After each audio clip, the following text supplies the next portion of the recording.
Ang sakit po ay endometrial cancer figure 2. Ako po ay na-diagnose noong October 10, 2008.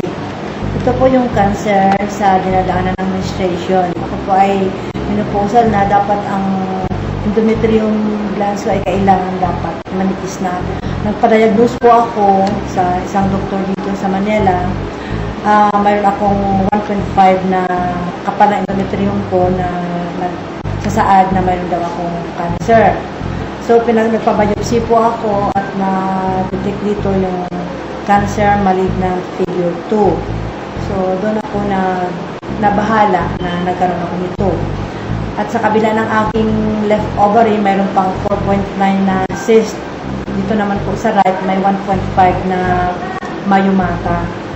Kaya tatlo po yung mga bukol-bukol sa aking katawan. Ang pakiramdam ko nung wala pa, may lumalabas sa akin na parang ihi na hindi ko mapipigil-pigilan. Ngayon doon ako nababahala, sabi ko bakit ganito? Hindi naman dapat kasi medyo bata pa naman ako, mapigilan ko pa yung pag-ihi ko. Bakit ito hindi ko mapipigil-pigilan? Yun ang puso bakit pumunta ako sa OB-GYN ko. Pinag-usapan na po namin ng doktor ko na noong November dapat ay magpa-opera na ako. Kaso sa kawalan po ng pera na dapat ko igugol doon kasi na makapalaking halaga naman, kaya po naghintay muna ako ng makapera. Ngayon, pinuntahan ako ni Dr. Bustos at yung kanyang kapatid at pinipigil ako pumunta dito kina Kare na sabi niya, subukan muna natin mamang yung gamot ni Kare na kung sakaling dito ka gagaling para hindi ka na maoperahan. Kaya sa pilit ng dalawa, pumayag po ako at sumama ako dito po sa office ni Kare. Nung pag-inom ko ng Kare na ito, na gamot niya, parang lumiliit yung pakiramdam ko ng pag hinipo ko yung tiyan ko, sabi ko parang lumiliit.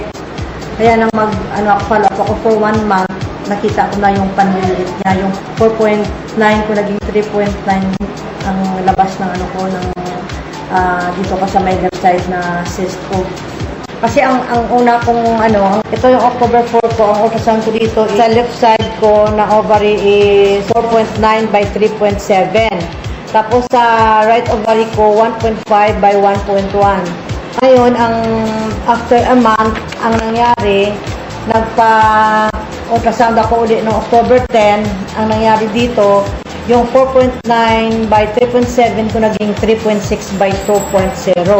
At saka yung sa mayumata ko sa right side is 1.5 by 1.5. Nag-vaginal ultrasound ako every month. O kaya twice a month para lang ma-monitor ko kung totoo ba yung pagliit ng bukol ko o kung anong epekto ng herbal na iniinom ko. Sa katotohanan, dito ko po nalalaman na talaga pong totoo dahil December pa lang po nawala na yung bukol sa left ovary ko po.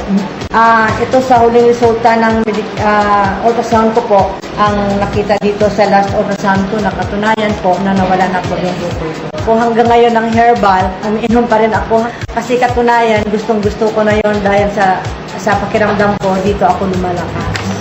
Ito yung herbal na iniinom ko sa araw-araw. Bago ako kumain sa umaga, sa tanghali at sa gabi, iniinom ko to. Dahil ito po ay nagpapalakas sa akin at dito napapatunayan ko na talagang gumaling ako. At itutuloy ko na to hanggang sa kayang-kaya kong bilhin, iinom ako dahil ito ang aking food supplement na nagbigay ng lakas.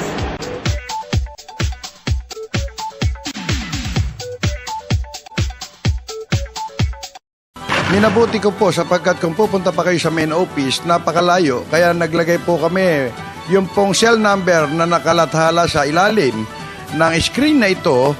Pwede po kayong makipag-ugnayan at ito po ay sinasabi ko at pinatotohanan. Ito po ay authorized distributor ng Abanyong Lingkod mula pa noon at magpakailan pa man.